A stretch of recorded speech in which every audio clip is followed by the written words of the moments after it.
Hello everyone, आज हम लोग पूरा का पूरा रिवीजन करने वाले हैं। ऑब्वियसली मैं सारे क्वेश्चंस नहीं कराऊंगा, बट आपके पूरे के पूरे कंसेप्ट्स को ब्रश अप कर दूंगा। एक सबसे जरूरी बात, इससे पहले आप वीडियो को एंड कर दो, प्लीज सुन लो।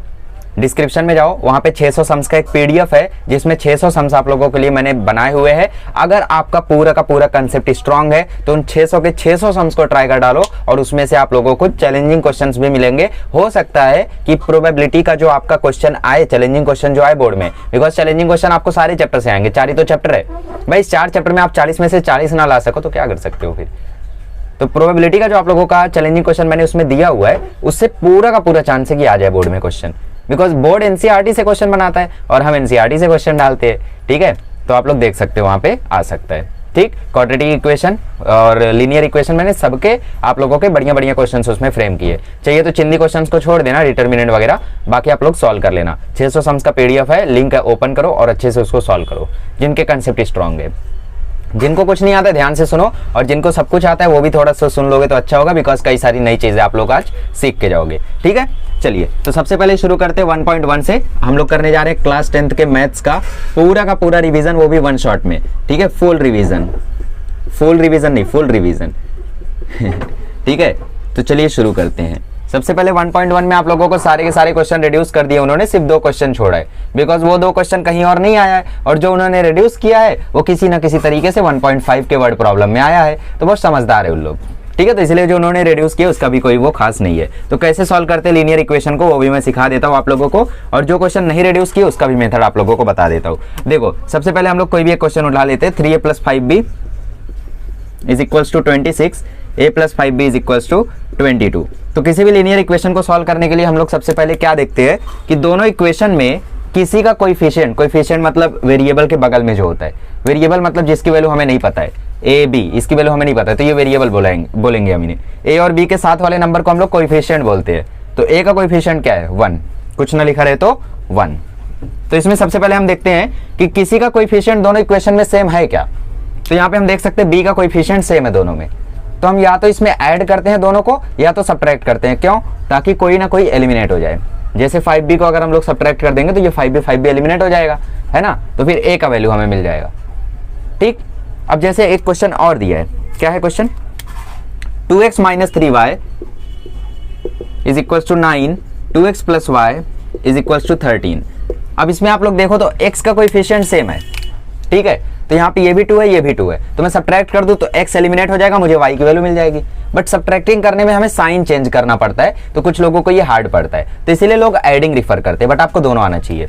देखो, सब्ट्रैक्टिंग करना सिखाता हूँ, फिर इसमें एडिंग करना सिखाता हूँ। सबसे पहले आपको वेरिएबल सेम मिल गया, b का 5, b का 5, तो आप लोग देख रहे हो प्लस है, तो अगर प्लस है इसमें मैं ऐड कर दूं तो ये प्लस हो जाएगा। मुझे क्या करना है? मुझे माइनस करना है ना, तो मैं यहाँ पे करूंगा सब्ट्रैक्टिंग। तो सब्ट्रैक्टिंग 2 from 1, मैं पैटर्न से नहीं लिखूंगा, पैटर्न आप लोगों को आता है, और थोड़ा डिटेल में वन शॉट चाहिए तो डिटेल में भी वन शॉट अवेलेबल है, उसकी भी प्लेलिस्ट मैंने नीचे दी हुई है। जिनको चैलेंजिंग क्वेश्चन करना है उसकी भी प्लेलिस्ट नीचे दी गई है। ठीक है, चलिए, तो सब्ट्रैक्टिंग जब हम करते हैं तो हम साइन चेंज करते हैं। साइन कैसे चेंज करते हैं हम देखते हैं। ये इस वाले नंबर की साइन जो लास्ट में है, यहाँ पे 22 है, इसकी साइन क्या है? प्लस, तो ये बन जाएगा माइनस। ये क्या है? प्लस, तो ये बन जाएगा माइनस। ये क्या है? प्लस, तो ये बन जाएगा माइनस। सब्ट्रैक्टिंग करते टाइम सपोज यहाँ पे जैसे माइनस प्लस था, सपोज यहाँ पे -13 होता तो ये बन जाता प्लस। सब्ट्रैक्ट करते साइन चेंज करते हैं। हाँ, ये माइनस नहीं करते। कुछ लोग सोच रहे होंगे माइनस कर देते सबको, नहीं, साइन चेंज करते। ये माइनस था ना तो ये प्लस बन जाता। ठीक है, चलिए, तो माइनस करते तो देखो अब क्या करने का, पहला नंबर और जो आपने साइन चेंज की उस साइन को देखने का। इसको भूल जाओ, ये जो साइन थी इसको भूल जाओ, इसको भूल जाओ, इसको भूल जाओ। अब इसकी साइन यही है, तो प्लस माइनस माइनस, तो 5b में से 5b गया, खत्म। प्लस माइनस माइनस, तो 26 में से 22 गया, 4। प्लस माइनस माइनस, तो 3a में से 1 गया तो 2a, तो a की वैल्यू आ गई 2। अब हम लोग b की वैल्यू कैसे निकालते हैं? इस a की वैल्यू को इसमें डाल दो पहले वाले में, तो b की वैल्यू आ जाएगी। देखो, पुट a = 2 इन इक्वेशन 1। ठीक है, तो 3 × 2 + 5b = 26, 3 दूना 6 + 5b = 26, तो 5b = 6, वहां जाके माइनस हो जाएगा 26 से, तो ये आ जाएगा 20, तो b की वैल्यू आ जाएगी 4। ठीक है, 4 आ गया यहाँ पे b का वैल्यू। इसमें कैसे करने का जब आप लोगों को वेरिएबल सेम ना मिले? चलो यहाँ पे देखो x का वेरिएबल 2 है, सॉरी x का कोएफिशिएंट 2 है, कोएफिशिएंट यहाँ पे सेम मिल रहा है, बट सपोज ऐसा क्वेश्चन आ गया जिसमें आपको नहीं पता, तो हम लोग सेम करते हैं। फिर कैसे करते? इस y में मैं 3 से मल्टीप्लाई कर देता हूँ, बट अगर मैं y में करूंगा तो पूरे में करना पड़ेगा, है ना। आप हो, आपका दोस्त है, एक को खाना मिल रहा है, एक को नहीं मिल रहा है, गड़बड़ लगेगा। तो इसलिए सबको देना पड़ेगा। तो 3 से सब में मल्टीप्लाई होगा तो 2x बन जाएगा 6x, y बन जाएगा 3y और 13 बन जाएगा 39। तो अब इस इक्वेशन को भूल जाओ, वो जो सेकंड इक्वेशन आपने लिखा था वो बन गया आपका इक्वेशन 3। इसको लाओ 2x - 3y = 9। अब इसमें आप लोग देख रहे हो सेम टू सेम है सब कुछ, तो इसमें आप लोग डायरेक्टली क्या कर दोगे, एडिंग कर दोगे। एडिंग हम क्यों कर रहे हैं, क्योंकि ऑलरेडी यहाँ पे प्लस माइनस माइनस ही हो रहा है। सब्ट्रैक्टिंग हम कब करते हैं, जब हमें माइनस करना रहता है ना, प्लस प्लस रहे या तो माइनस माइनस रहे तब हम सब्ट्रैक्टिंग करते हैं। बट यहाँ पे ऑलरेडी प्लस माइनस है तो हम लोग यहाँ पे एडिंग कर देंगे। एडिंग करेंगे तो ये कैंसिल हो गया, 6x 2x हो गया 8x, 39 9 हो गया 48, तो x की वैल्यू आ गई 6। कैसे, अरे 8 वहाँ जाके 48 को डिवाइड करेगा तो x आ गया 6। अब इस x की वैल्यू को यहाँ पे डाल दो, इसमें डाल दो, तो 2 6 जा -3y = 9, तो 12 - 3y = 9, तो 3y = 3। कैसे हुआ, -3y था ना, तो -3y था, 12 वहाँ जाके माइनस हुआ तो 9 - 12 -3 आया, तो माइनस माइनस कैंसिल हुआ तो y1 आया, 3 3 भी तो कैंसिल हो गया तो y1 आ गया। ठीक है, तो इस तरीके से आप लोगों को xy की वैल्यू निकालनी है और लास्ट में वर्ड प्रॉब्लम में मतलब वर्ड में लिख देना है कि the solution of the equation is xy, मतलब the solution equation is xy 6 1 आया था ना, इसका 2 4 और यहाँ पे a भी था तो यहाँ पे a भी लिखोगे। ठीक है, तो ये नॉर्मल मेथड हो गया सॉल्व करने का। अब आप लोगों का काम जल्दी जल्दी होगा, आगे बढ़ते हैं अब हम लोग। ठीक है, चलिए, तो अब ये जो भारी क्वेश्चन दिख रहा है ना, 99x + 101y = 499, 101x + 99y = 501। इसको मतलब कुछ लीजेंड लोग ऐसा दिखाते हैं कि इसमें 101 से मल्टीप्लाई कर दो, इसमें 99 से मल्टीप्लाई कर दो, सॉल्व हो जाएगा। ऐसा कुछ नहीं करना है आपको सिंपल मेथड फॉलो करना है, आसा। इट मीन्स पहले ऐड करना है आपको। चलो ऐड कर देते हैं, इन दोनों को आपने ऐड किया तो ये बन जाएगा 200x, ये बन जाएगा 200y, ये बन जाएगा 1000।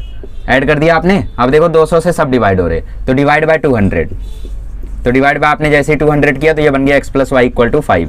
ये मिल गया आपको इक्वेशन 3। आसा में से आ हो गया। अब सा करते हैं, तो सब्ट्रैक्टिंग करनी है अब आप लोगों को, तो इक्वेशन 1 में से अब इक्वेशन 2 को सब्ट्रैक्ट कर दो। तो मैं यहाँ पे सब्ट्रैक्ट कर रहा हूँ, वैसे आपको एक और बार लिखना है। 99x में से 101x गया तो आएगा -2x, 101 में x में से 101y में से 99y जाएगा तो आएगा +2y। क्यों, क्योंकि हम सब्ट्रैक्टिंग कर रहे हैं तो साइन चेंज होगी, तो यहाँ माइनस आएगा, यहाँ माइनस आएगा, यहाँ माइनस आएगा, तो प्लस माइनस माइनस, और 101 बड़ा है तो बड़े नंबर की साइन, प्लस माइनस माइनस, 101 बड़ा है तो बड़े नंबर की साइन, प्लस माइनस माइनस, और 501 बड़ा है तो बड़े नंबर की साइन। डिवाइड बाय 2 कर दो तो -x + y = -1। अब इक्वेशन 3 और इक्वेशन 4 दोनों को सॉल्व कर लोगे, जो आंसर आएगा वही आपका xy इसका सॉल्यूशन होगा। देखो कैसे, -x + y = -1 आया ना, तो जो एडिंग कर दो ना, सीधा सीधा देखो x कट रहा है तो एडिंग कर दो।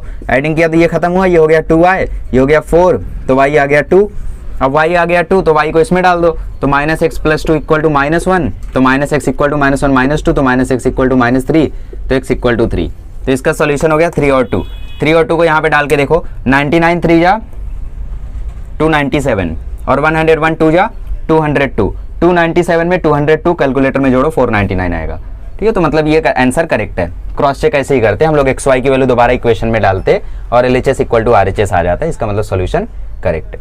ठीक है, चलिए आगे बढ़ते हैं। 1.2 देखते हैं, अगला वाला क्वेश्चन कर लेना। अब देखो क्योंकि आपका 1.4 रिड्यूस हो गया है तो आपका ग्राफ वाला क्वेश्चन काफी ज्यादा इंपॉर्टेंट हो जाता है। तो ग्राफ वाले क्वेश्चन को हम लोग कैसे सॉल्व करते हैं वो मैं आपको एक करके दिखा देता हूँ, बाकी आप लोग खुद से समझ जाओगे। तो मैं सबसे हार्ड वाला उठाता हूँ, 5वां। ठीक है, 3x - 4y = -7 और 5x - 2y = 0। ठीक, ये हमारा क्वेश्चन है। कैसे करते हैं इसको हम लोग, देखो सबसे पहली बात आप लोगों को एक टेबल बनाना पड़ेगा दोनों इक्वेशन के लिए। ठीक है, इस इक्वेशन के लिए मैं टेबल बनाता हूं,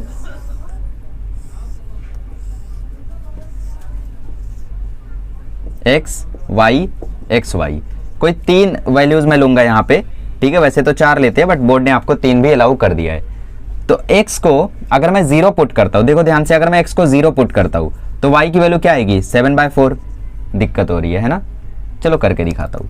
तो अगर मैंने x को 0 पुट किया इक्वेशन 1 में, इसमें तो 3 × 0 - 4y = -7 आया, 3 0 जा 0 - 4y = -7 आया, तो -4y = -7 आया, माइनस माइनस कट गया तो y आ गया 7/4। ठीक, अब मैं x को अगर 1 पुट करता हूँ, पुट x = 1, तो x = 1, तो 3 × 1 - 4y = -7, तो 3 माइनस 4y इक्वल टू -7, तो -4y इक्वल टू -7 -3, तो -4y equal to -10, minus minus खत्म, तो y आ गया 2.5। 2.5 मतलब 10/4, 10/4 क्या होता है 2.5, तो ये आ गया 2.5। वैसे ही 7/4 क्या होता है 1.75, तो ये हो गया 0,1.75 और ये हो गया 1,2.5। ठीक है, अब x की वैल्यू 2 डालो, तो x की वैल्यू जब 2 डालोगे तो 3 2 जा 6 और ये वहाँ जाएगा, देखो पुट x इक्वल टू 2, तो 6 माइनस 4y इक्वल टू -7, तो -4y इक्वल टू -7 -6, तो -4y इक्वल टू -13, तो y आ गया 13/4। अब इसको काटोगे तो आएगा 3.125, 3.25, ठीक है 3.25 आएगा। 3.25 को 4 से मल्टीप्लाई करोगे तो 13 आता है, तो 2,3.25। ठीक, ये हो गया आपका। तो इससे इस टेबल से हमें ग्राफ बनाना रहेगा एक्चुअली, बट अभी आपको मैं बना के दिखाऊंगा। अब सेकंड इक्वेशन के लिए भी आपको सेम टेबल बनाना है, थोड़ा लेंदी सम होता है, 3 मार्क में आता है, ज़्यादा कम चांस है कि वो 4 मार्क में आए, 3 मार्क में ही आएगा, और 3 मार्क वाले में आपको 4 में से 2 करना रहता है, तो कोशिश करो कि इसको अवॉइड कर दो, लंबा समय क्या करोगे, और ऊपर से ग्राफ में कोई छोटी सी गलती हुई तो काट लेंगे मार्क्स। देखो इसमें पुट करते हैं x इक्वल टू 0, तो 5 × 0 - 2y इक्वल टू 0, तो y की वैल्यू आ गई 0। अब x की वैल्यू को डालते हैं 1, पुट x इक्वल टू 1, तो 5 × 1 - 2y इक्वल टू 0, 2y को वहाँ भेज दो तो 5 इक्वल टू 2y हो गया, तो y इक्वल टू 5/2 हो गया, तो y आ गया 2.5। अब पुट कर दो x इक्वल टू 2, तो 5 × 2 - 2y इक्वल टू 0, 2y को वहाँ भेज दो तो 10 इक्वल टू 2y, और 2 यहाँ आके जब इसको डिवाइड करेगा तो y आ गया 5, तो y 5 हो गया। ठीक है, हमने x इक्वल टू 0 1 2 डाल दिया, उसके लिए भी टेबल बना देते हैं। SS लेना था तो पहले ले लेना चाहिए था, ठीक है, वैसे बुक लेके बैठे हो तो ज़्यादा बेटर होगा, SS वगैरह लेने से कुछ भी होता नहीं है। 1.5 GB का SS मेरे फ़ोन में भी हो रहा है। ओके, सो देखते पॉइंट्स को, x y x y, ठीक है, x को जब हमने 0 डाला y 0 आया, x को हमने 1 डाला y 2.5 आया, x को हमने 2 डाला y 5 आया। ठीक है, 0 0 1, 2.5 ऐसा आपको बनाना है यहाँ पेपर में। ठीक है, तो ये हमारा टेबल तैयार हो गया। अब हमें ग्राफ बनाना है, 2 मिनट और है मेरे पास इस सम के लिए, 5 मिनट में ख़त्म करना है इसको। ठीक, तो ग्राफ बनाना है, तो ग्राफ में आप लोगों को स्केल लिखना है, ध्यान से स्केल अच्छे से लिखना। स्केल में क्या लिखोगे, scale on both axes, because plural है ना, एक्सिस सिंगुलर, एक्सेस प्लूरल, दोनों एक्सिस की बात करें तो एक्सेस। ठीक है, ये होता है x, ये होता है x डैश, ये होता है y, ये होता है y डैश। ठीक है, scale on both axes 1 centimetre is equals to 1 unit. तो यहाँ पे क्योंकि सारे के सारे पॉजिटिव वैल्यूज हैं तो मैंने बाकी सारे क्वाड्रेंट को इंक्लूड नहीं किया है। यहाँ पे कोई नेगेटिव वैल्यूज होती तो चारों क्वाड्रेंट को मैं इंक्लूड करता। ठीक है, चलिए, तो स्केल देखो मेरा परफेक्ट तो नहीं है, पता नहीं मेरा आंसर परफेक्ट आएगा या नहीं आएगा, बट फिर भी आपका परफेक्ट आएगा। ग्राफ बुक पे बनाओगे ना, राइटिंग पे बन जाओ। पहला है 0, 1.75, तो 0 यहाँ है, 0 यहाँ है और 1.75 यहाँ है, तो पहला पॉइंट यहाँ आया। फिर है 1, 2.5, तो 1 यहाँ है, 2.5 यहाँ है, तो दूसरा पॉइंट यहाँ आया। 2, 3.25, तो 2 यहाँ है, 3.25 यहाँ है, तो ये आ गया मेरा दूसरा पॉइंट। तो इसकी लाइन में बना देता हूँ, तो ये बन गई लाइन किस इक्वेशन की, इसकी। तो इस लाइन पे आप लोगों को इक्वेशन भी लिखना है, 3x - 4y इक्वल टू -7। ठीक है, और ये पॉइंट्स भी लिखने हैं आपको, 2, 3.5 बहुत झंझट है ना, 1, 2.5 और 0, 1.5। ये देखो कुछ लोग को ऊपर से जा रहा होगा, जिन्होंने इसको नहीं पढ़ा है उनको नहीं समझ रहा होगा कि ये बंदा क्या प्लॉटिंग कर रहा है। ठीक है, तो भारी है थोड़ा, इसलिए मैं बोल रहा हूँ रिवीजन टाइप का है, 1 शॉट देखो ज़्यादा बेटर समझेगा। उसकी प्लेलिस्ट है। 0, 0 यहाँ आ गया, 1, 2.5, 1, 2.5 यहाँ आएगा, राइट।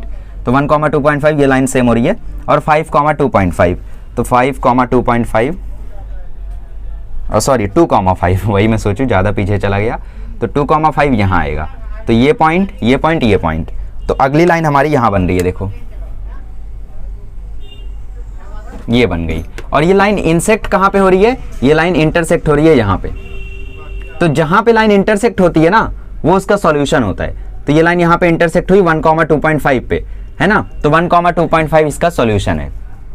क्या बोला मैंने, ये लाइन जहां पे इंटरसेक्ट होगी वही इसका सॉल्यूशन होगा। तो कहां इंटरसेक्ट हुई, 1, 2.5, देखो यहां पे क्रॉस कर रही है, तो इसका सॉल्यूशन क्या है 1, 2.5। तो इसमें 1 डालो, 5 1 जा 5, इसमें 2.5 डालो, तो 2 × 2.5 5, 5 में से 5 गया, देखो 0, यहाँ पे डालो 1, 3 1 जा 3, 4 × 2.5 10, तो 3 - 10 -7। ठीक है, तो मतलब हमारा आंसर करेक्ट है। ठीक है, तो ग्राफ वाले क्वेश्चंस को हम लोग ऐसे करते हैं, समझ में आ गया अच्छे से। ठीक है, तो लास्ट में आपको लिखना पड़ेगा therefore the solution of the graph is 1,2.5। समझ में आ गया। चलो आगे बढ़ते हैं और अब हम लोग अगले क्वेश्चंस को देखते हैं। इन सभी क्वेश्चन को आप लोग ट्राई कर लो वैल्यूज पुट कर करके, ठीक है।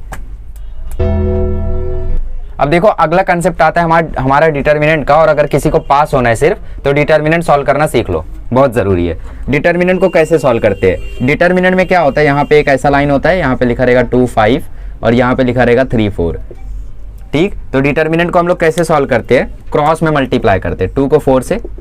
पहले हम लोग क्या करते हैं, 2 ब्रैकेट बनाते हैं और बीच में माइनस लगाते हैं, 2 ब्रैकेट बनाते हैं बीच में माइनस लगाते हैं। ठीक, अब क्रॉस में सॉल्व करते हैं 2 को 4 से, 5 को 3 से, क्रॉस में 5 को 3 से।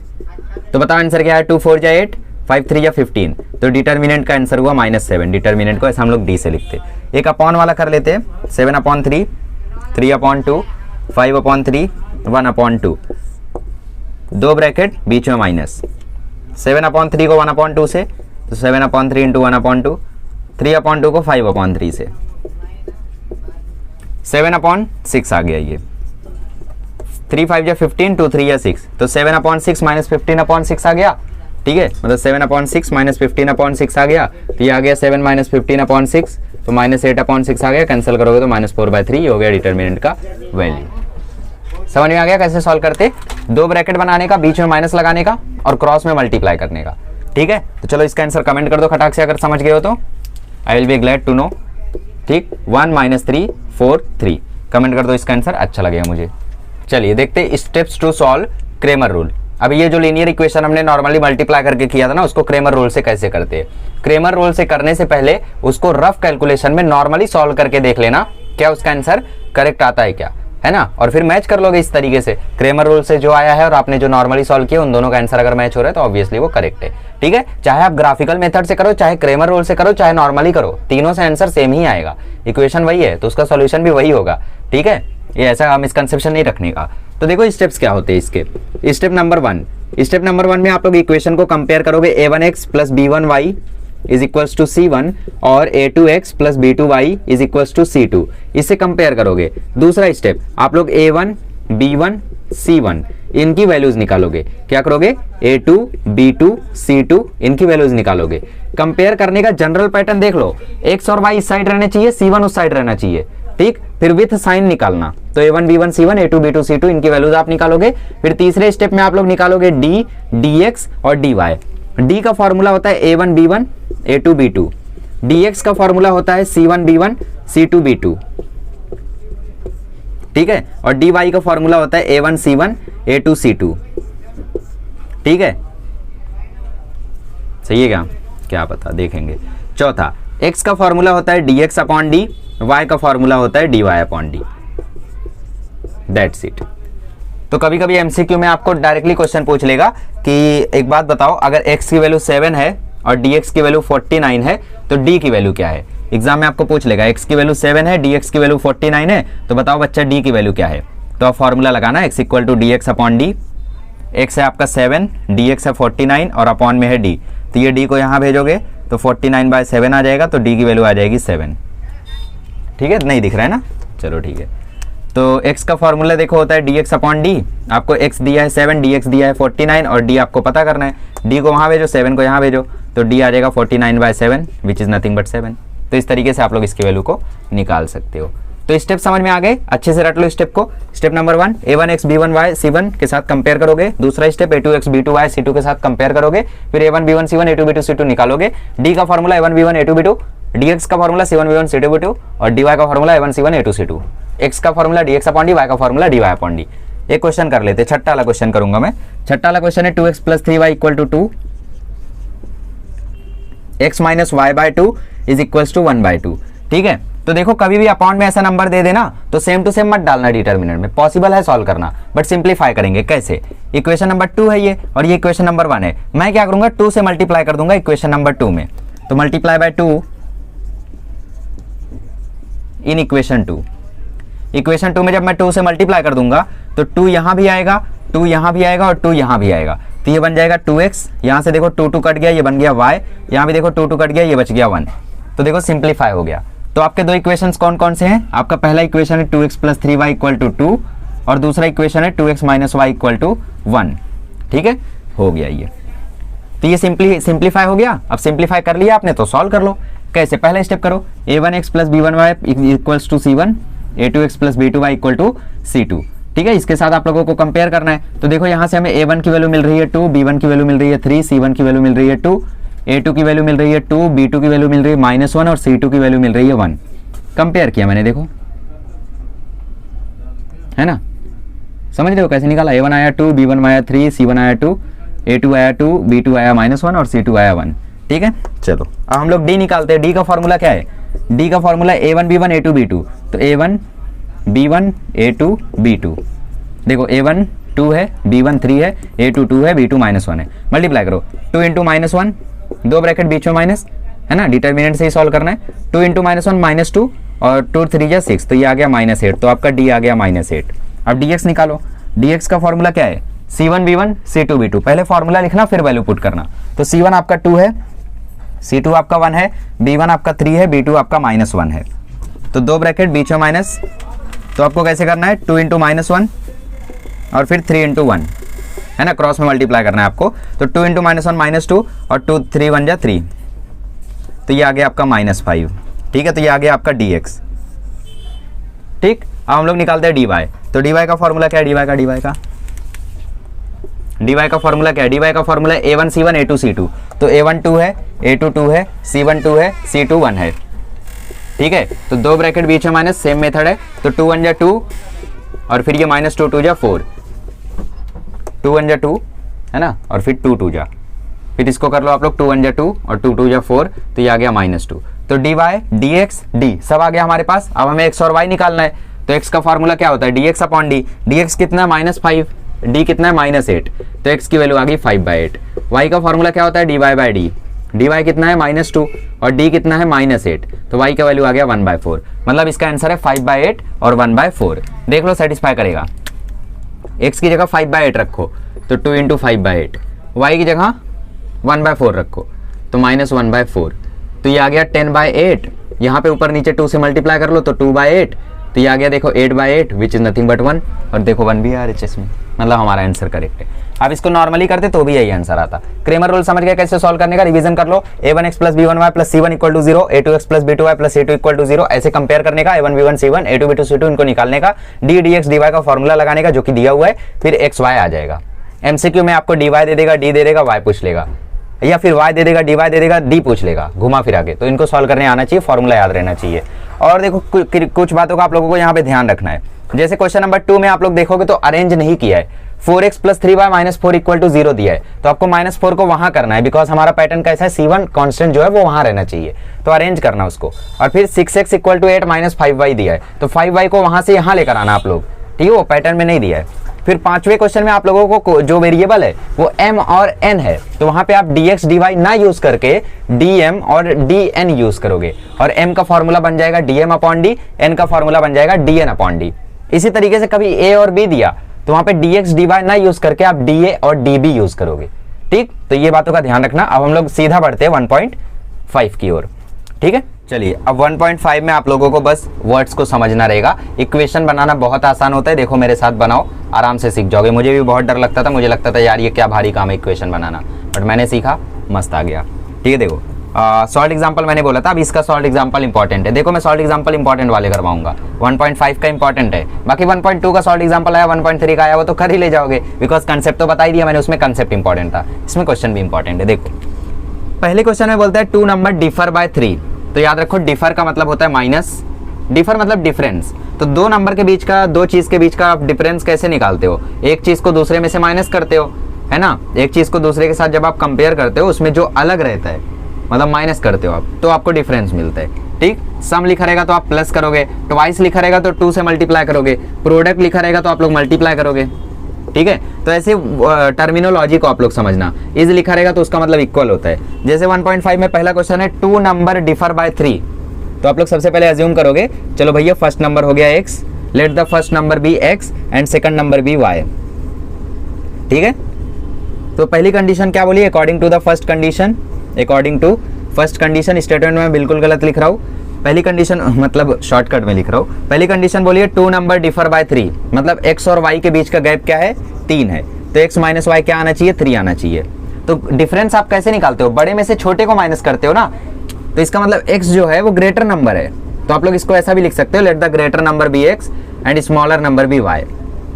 फिर देखो आगे की कंडीशन में इंपॉर्टेंट है ये, sum of twice the smaller number, तो कुछ लोग इसको 2x लिख देते हैं, ट्वाइस द स्मॉलर नंबर बोला है, छोटा कौन है भाई, y छोटा है ना, तो 2y, the sum of twice the smaller number मतलब 2y, और इसका सम मतलब plus, thrice the greater number मतलब 3x, इज मतलब इक्वल 19, बन गया दूसरा इक्वेशन। तो दूसरा इक्वेशन है 3x + 2y = 19। ये दोनों इक्वेशन को सॉल्व करना है, आंसर मिल जाएगा।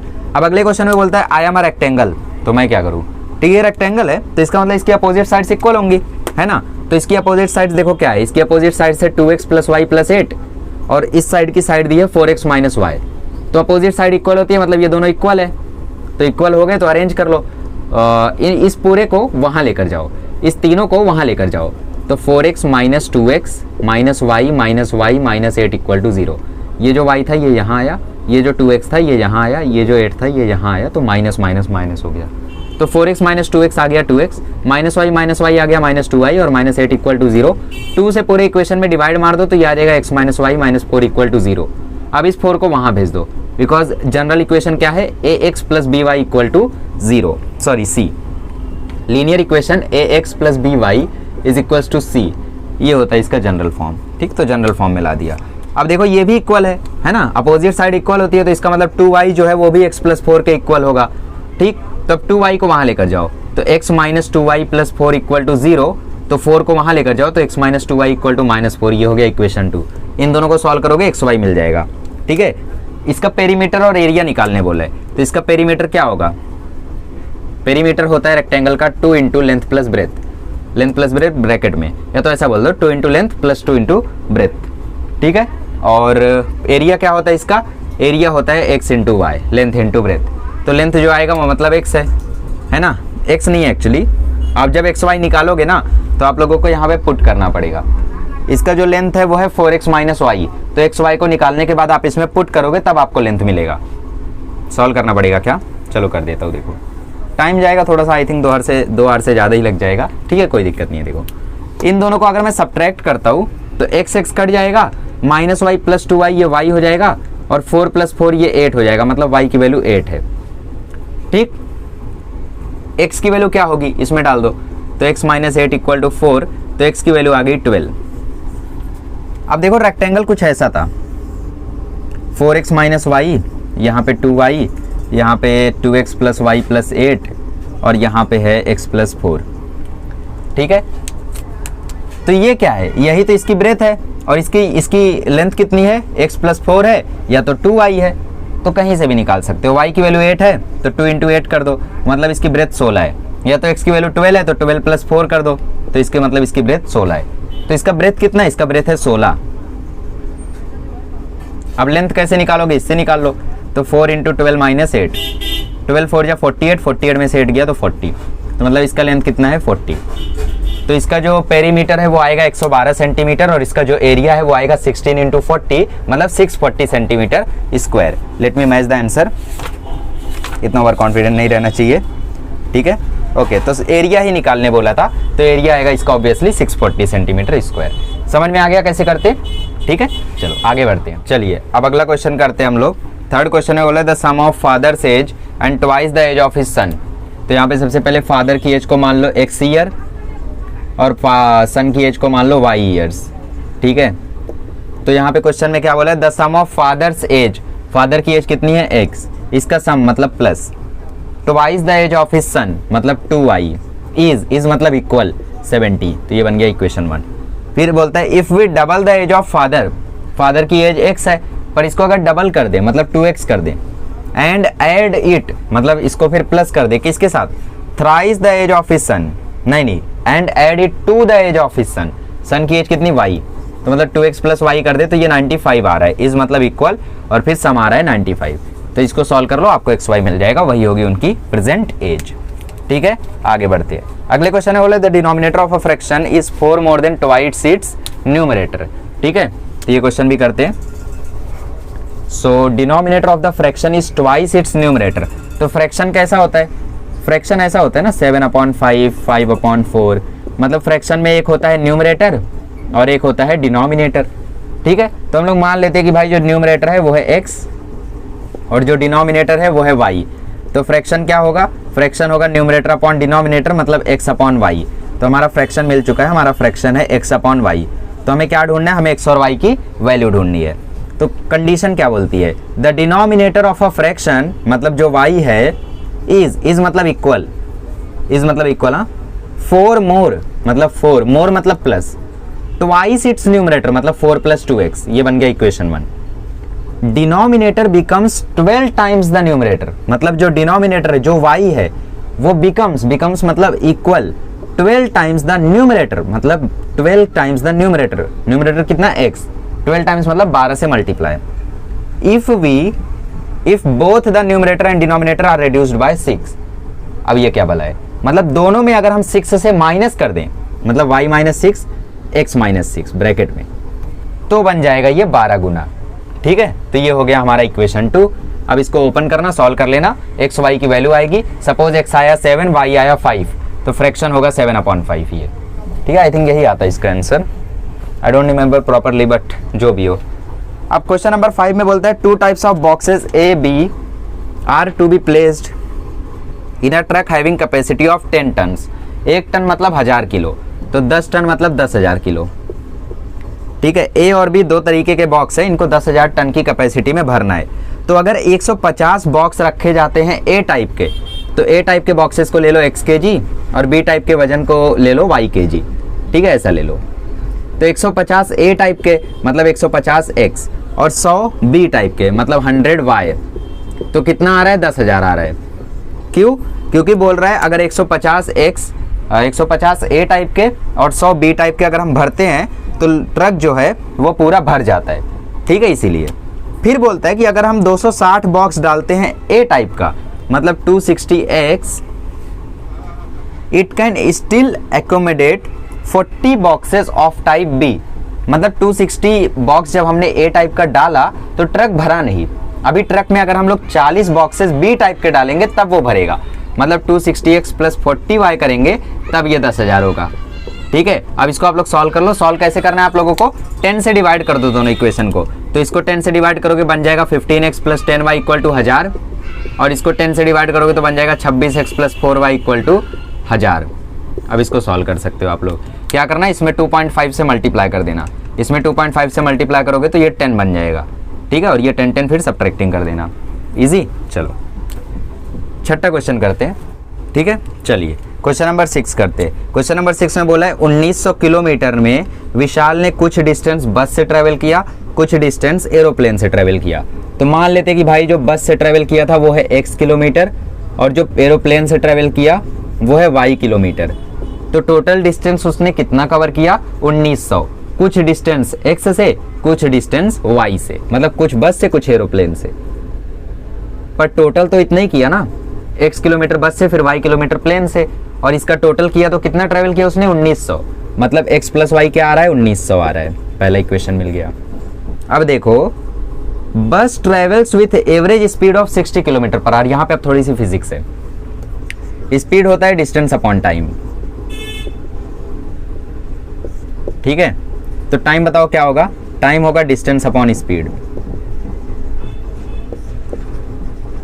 ठीक है, अच्छा बस से कितना डिस्टेंस ट्रेवल किया, x। बस की स्पीड कितनी थी, 60। एरोप्लेन से कितना डिस्टेंस ट्रेवल किया, y। एरोप्लेन की स्पीड कितनी थी, 700 और टोटल टाइम कितना लगा, 5। समझा मैंने कैसा लिखा, टाइम होता है डिस्टेंस अपॉन स्पीड, तो टाइम लगा 5 घंटा। टोटल डिस्टेंस कितना कवर किया उसने, x डिस्टेंस बस से जिसकी स्पीड है ना, डिस्टेंस अपॉन स्पीड, तो distance x speed 60, distance y speed 700। अब इसको क्रॉस मल्टीप्लाई करोगे तो बन जाएगा 5 = 700x + 60y / 42,000। अब इस 42,000 को यहाँ मल्टीप्लाई कर दो, या तो एक काम करो 0 0 0 0 काट दो, तो इस 4200 को यहाँ मल्टीप्लाई करो तो ये बन जाएगा 21000 = 70x + 6y, और दूसरा इक्वेशन है x + y = 1900। अब इसको सॉल्व कर लो, इसमें 6 से मल्टीप्लाई करो तो सॉल्व हो जाएगा आसानी से। ठीक है, तो ये हो गया आपका 1.5। अब इसके सॉल्व एग्जाम्पल्स को देख लेते हैं हम लोग। ठीक है, फिर अगले लेक्चर में क्वाड्रेटिक इक्वेशन वगैरह जल्दी जल्दी हो जाएगा। प्रोबेबिलिटी तो 20 मिनट लगेगा। देखो एग्जाम्पल नंबर 1 में क्या दिया है, Sarthak age is less by 8 than double of Sakshi age. थोड़ा भारी है, पहले ये कर लो। तो इसमें आप लोगों को इक्वेशन बनाना है और आई थिंक ये 3 मार्क में आप लोगों के लिए पूछा जा सकता है। तो इक्वेशन बनाते हैं ना, तो टेक्स्ट बुक लेकर बैठे हो तो बहुत अच्छी बात है। मोबाइल को सामने रखो, बड़ी सी कोई मोटी डाइजेस्ट होगी तो उसके ऊपर मोबाइल को ऐसा रख दो और फिर वीडियो को देखो, टेक्स्ट बुक अपने साइड में रखो और बुक पे लिखते रहो। बेस्ट मेथड यही होगा। सो के देखोगे ऐसा तो फिर वो भूल जाओगे अगले दिन 100%। ठीक है, क्वेश्चन में बोलता है कि सम ऑफ प्रेजेंट एज ऑफ सार्थक एंड साक्षी इज 25। तो सार्थक की एज को मान लेते हैं x और साक्षी की एज को मान लेते हैं y। तो इनकी प्रेजेंट एजेस का सम कितना हो रहा है 25। तो x प्लस वाई क्या हो रहा है 25। ये बन गया आपका इक्वेशन। फिर बोलता है Sarthak age is less by 8, मतलब सार्थक की एज x है, हाँ, लेस बाय 8 मतलब -8 than double the age of Sakshi. नहीं समझा, पैटर्न के हिसाब से जाते। सार्थक एज मतलब x, इज मतलब इक्वल, लेस बाय 8 मतलब -8 than double the age of Sakshi मतलब +2y। अब समझा, तो ये बन गया हमारा दूसरा इक्वेशन। अब अगले इक्वेशन में क्या बोलते हैं, 4 years ago Sakshi's age was 3 years less than Sarthak age at that time. मतलब पहले वो 4 साल पीछे भेजा और 4 साल पीछे भेज के भी बोल रहा है कि 4 साल पहले साक्षी की एज सार्थक से 3 साल कम थी। तो कंफ्यूज कर रहा है, तो कंफ्यूज नहीं होने का। देखो 4 years ago वाली लाइन को छोड़ दो। तो साक्षीज एज मतलब वाई, वॉज इज विल, सबका मतलब equal. 3 years less than Sarthak age मतलब सार्थक की एज से 3 कम। तो सार्थक की एज x, इससे 3 कम -3। अब पहली लाइन पर आओ। पहली लाइन थी 4 years ago, मतलब इसमें भी 4 कम। तो y -4 x -3 -4। तो इक्वेशन है y -4 इक्वल टू x -7। तो इक्वेशन है x -y इक्वल टू 3। कैसे, y यहाँ आया +7 वहाँ गया, तो ये इक्वेशन बना। तो बन गए हमारे तीनों इक्वेशन। अब आपको अगर चेक करना है कि आपने इक्वेशन करेक्ट बनाए हैं या फिर नहीं बनाए हैं, तो दूसरा तीसरा इक्वेशन सॉल्व करके देख लो। दूसरा इक्वेशन वैसे ये नहीं है, दूसरा इक्वेशन है x - 2y is equals to -8। ठीक है, सॉल्व कर लो। सब्ट्रैक्टिंग अगर आप लोग इनको करोगे तो ये आएगा -y इक्वल टू -11। तो y की वैल्यू आ जाएगी 11 और y की वैल्यू 11 जब आप लोग यहाँ पे डालोगे तो x - 22 इज इक्वल्स टू -8, मतलब x की वैल्यू आ जाएगी 14। ठीक है, मतलब सार्थक की एज है 14 साल, साक्षी की एज है 11 साल। सम देखो आ रहा है ना 25। और क्या बोला था, और बोला था कि सार्थक की एज जो है वो साक्षी की एज का डबल करे तो उससे 8 कम है। तो साक्षी की एज y है, इसका डबल करो 22। 14 है और 14 22 से कितना कम है 8, मतलब हमारी इक्वेशन एकदम करेक्ट है। फ्रेम कर लिए, नहीं फ्रेम हो रहे रट्टा मार लो, इसको आया तो लिख देना। ठीक है, पहला इक्वेशन दूसरा इक्वेशन तीसरा इक्वेशन। चलो अगला क्वेश्चन है पेरीमीटर ऑफ रेक्टेंगल के ऊपर। ये क्वेश्चन बहुत ज्यादा इजी होते हैं। देखो कैसे, आई थिंक 6 सॉल्व एग्जांपल्स हैं या 5 सॉल्व एग्जांपल्स है और फिर प्रॉब्लम सेट में कुछ इंपॉर्टेंट चीजें बताऊंगा, फिर आपकी छुट्टी। ठीक है, देखो perimeter of a rectangle is 40 centimetre. तो पेरीमीटर क्या होता है रेक्टेंगल का, 2 × length plus breadth is equal to perimeter. तो पेरीमीटर दिया कितना है 40। तो पहला इक्वेशन तो यही मिल गया, x + y = 20। ये 2 वहां जाके उसको डिवाइड कर दिया, इक्वेशन 1 मिल गया। ठीक है, फिर बोलता है लेंथ ऑफ रेक्टेंगल। तो अगर हमने लेंथ को x माना है, x सेंटीमीटर, यूनिट जरूर लिख देना। कभी कभी कुछ लोग यहाँ पे नहीं लिखते तो आधा मार्क्स कट जाता है। जैसे मेरा 7th में एक टेस्ट हुआ था, 10 में से 9.5 आया था, आधा मार्क्स इधर ही कटा था, तब से मेरे को याद है कि नहीं छोड़ने का। हाँ, तो the length of the rectangle मतलब x इज मतलब इक्वल मोर देन, कितना मोर पता नहीं, more than its double its breadth by 2, more than double its breadth by 2। Double its breadth मतलब 2y डबल, और बाय मतलब प्लस, मोर मतलब plus, और कितना ज्यादा 2। तो ये हो गया दूसरा equation, x - 2y is equals to 2। तो ये हो गया हमारे 2 इक्वेशन। इनको सॉल्व कर लो, सब्ट्रैक्टिंग कर दो तो y की वैल्यू आ जाएगी 22/3। अच्छा, सब्ट्रैक्टिंग करोगे तो y की वैल्यू आ जाएगी 18/3। तो y की वैल्यू आ जाएगी 6, है ना। y + 2y हो जाएगा 3y, और 20 में से 2 गया तो 18। तो 3y = 18, तो y = 18/3। तो y आ गया 6। अब y 6 है तो x 14 होगा। तो ईजी हो गया क्वेश्चन। अब सेल सेल सेल यहाँ पे कुछ तो दिया है, देखते हैं। Sale on first day analogue watch 11 बिकी और डिजिटल वॉच 6 बिकी। इनसे अमाउंट जो हमें मिला वो मिला 4330। फिर अगले दिन 22 एनालॉग वॉच को बेचा गया और 5 डिजिटल वॉच को। इससे जो अमाउंट मिला वो मिला 7330। चिंदी है यार। कॉस्ट प्राइस ले लो एनालॉग वॉच का x और कॉस्ट प्राइस ले लो, ठीक है। तो कॉस्ट प्राइस डिजिटल वॉच का y रुपीज़ और जो भी था एनालॉग वॉच उसका x रुपीज़। तो 11 एनालॉग वॉच बिकी और 6 डिजिटल वॉच बिकी, तो 11x + 6y कितना अमाउंट मिला? 4330। फिर 22 एनालॉग वॉच बिकी और 5 डिजिटल वॉच बिकी, इससे हमें अमाउंट मिला 7330। अब दोनों इक्वेशन को सॉल्व कर लो, आंसर आ जाएगा, बहुत चिंती था, ठीक है। चलो अगला क्वेश्चन बहुत ही ज़्यादा इंपॉर्टेंट है, डाउन स्ट्रीम और अप स्ट्रीम वाला, ठीक है। तो इससे पहले मैं जरा फोर्थ वाला क्वेश्चन बता देता हूँ, ठीक है। तो ये वाला भी क्वेश्चन थोड़ा ट्रिकी है, तो इसलिए अभी आप इतना नोट कर लो, पूरा बोर्ड चाहिए मुझे उसके लिए, ठीक। तो तीसरा क्वेश्चन बोलता है कि अ boat travels 16 kilometre up stream and 24 kilometre down stream in 6 hours, ठीक। और फिर same boat 36 kilometre up stream 48 kilometre down stream 13 hours में ट्रैवल करती है। तो स्पीड ऑफ वाटर करंट और speed of boat in still water पूछा है, ठीक है। तो देखो होता क्या है, जब बोट अप स्ट्रीम जाती है तो वो लहरों के खिलाफ जा रही है, मतलब ऊपर की तरफ जा रही है, ठीक है, लहरों के खिलाफ। तो उस समय क्या होगा, जो वाटर करंट की स्पीड होगी, जो लहरों की स्पीड होगी, वो बोट की स्पीड को रोकेंगे, अपोज करेंगे, तो उसकी स्पीड को कम करेंगे। और जब डाउन स्ट्रीम जाती है तो लहरें भी उसका साथ देती है, तो और तेज उसको ढकेलती है। ये कंसेप्ट समझा, ठीक है। टाइम और स्पीड का डिस्टेंस का फॉर्मूला याद है आप लोगों को? याद है तो बहुत अच्छी बात है, नहीं याद है तो याद कर लो। देखो सो देखते हैं। तो हम लोग मान लेते हैं कि यार वाटर करंट की स्पीड है x और बोट की स्पीड है y, या तो बोट की स्पीड है x, वाटर की स्पीड है y। वाटर करंट मतलब लहरें और बोट की स्पीड है x, स्टिल वाटर में मतलब रुके हुए में, ठीक है। x kilometre per hour, unit भी लिख देना वरना वही 7th वाला सीन होगा। तो पहली कंडीशन बोलती है ये 16 किलोमीटर अप स्ट्रीम जाती है, ठीक, और 24 किलोमीटर डाउन स्ट्रीम 6 घंटे में। तो टाइम का फॉर्मूला मैंने अभी बताया था, डिस्टेंस अपॉन स्पीड। तो कितने घंटे में? 6 घंटे में 16 किलोमीटर अप स्ट्रीम जाती है विद द स्पीड ऑफ, अगर पानी रुका होता तो उसका स्पीड होता x, पर क्योंकि पानी उसको अपोज कर रहा है, अप स्ट्रीम है तो पानी उसको अपोज कर रहा है, तो मतलब इसकी स्पीड रहेगी x - y। कितना अपोज होगा ये? जितना लहरों की स्पीड होगी। तो लहरों की स्पीड को अगर बोट की स्पीड से माइनस करोगे तो आपको उसकी ओरिजिनल स्पीड मिल जाएगी, तो x - y। फिर प्लस 24 किलोमीटर डाउन स्ट्रीम, मतलब 24 अपॉन डाउन स्ट्रीम जा रहा है तो लहरें भी उसका साथ देंगी। अगर पानी रुका होता तो उसकी स्पीड होती है x, पर पानी भी उसको धक्का दे रहा है तो उसकी स्पीड होगी x + y। अब क्रॉस मल्टीप्लाई कर लो, ठीक है। तो क्रॉस मल्टीप्लाई करोगे तो ये आ जाएगा 16 × x + y प्लस 24 इंटू ये देखो 1/x - y को m और 1/x + y को n से रिप्लेस करके किया है ताकि क्वाड्रेटिक ना बने, ठीक है। बट इट्स ओके, क्वाड्रेटिक नहीं बनेगा। 24 × x - y और नीचे हो जाएगा x² - y²। अरे देखो ना, a - b a + b, तो a² - b², ठीक है। इसको ऐसे ही रहने दो, हाँ रहने दो, ठीक है, रहने दो, क्रॉस मल्टीप्लाई कर ही दो। तो 6 × x² - y² = 16x + y plus 24x - y।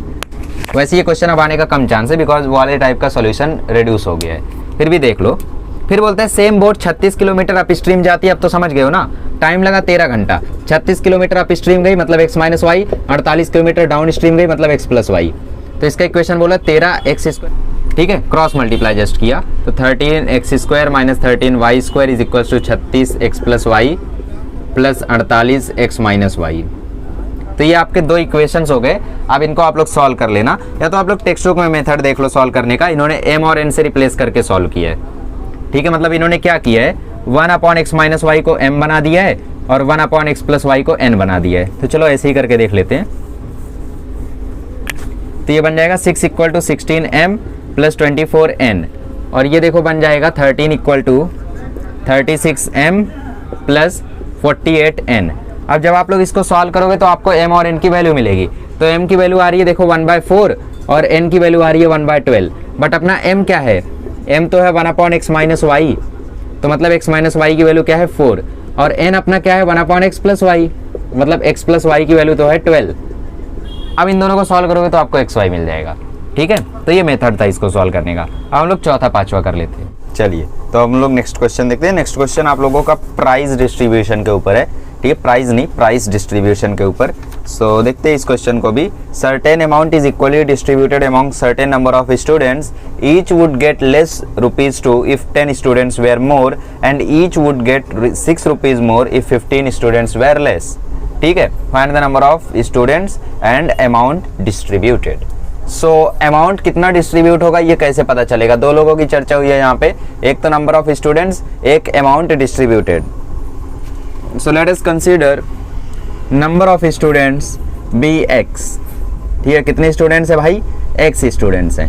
ठीक है, और नंबर अमाउंट डिस्ट्रीब्यूटेड को ले लेते हैं y, अमाउंट डिस्ट्रीब्यूटेड को ले लेते हैं y।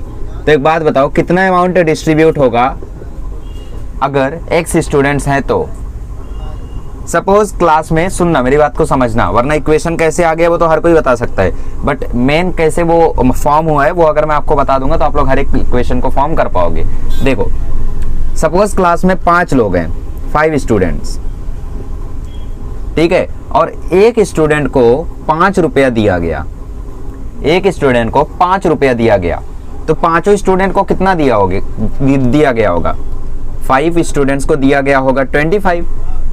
तो जो अमाउंट डिस्ट्रीब्यूट हो रहा है, क्या आप देख रहे हो? वो नंबर ऑफ स्टूडेंट्स